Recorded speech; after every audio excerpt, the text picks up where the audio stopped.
আসসালামু আলাইকুম রহমতুল্লাহ। মাশাল্লাহ দেখেন গাছের সব জায়গায় ড্রাগন আছে,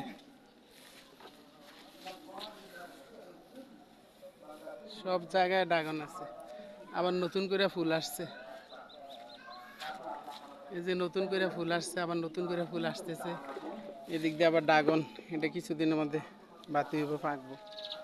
মানে এরকম পুরা গাছে এক ধরতেছে, এক পাকতেছে, এক বাতি হইতেছে, আবার নতুন এক ফুল আসতেছে, এরকমই মাশাল্লাহ। তুলনামূলক অনেক কমই আসছে, কিন্তু পরিষ্কার করা হয় না, সার দেওয়া হয় না, ঢাকা থাকি যার কারণে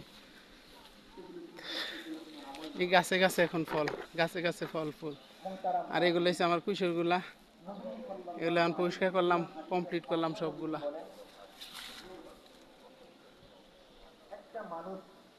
মাশাল্লাহ অনেক বড় হয়েছে। সবাই দোয়া করবেন আমার বাগানের জন্য। আসসালামু আলাইকুম রহমতুল্লাহ।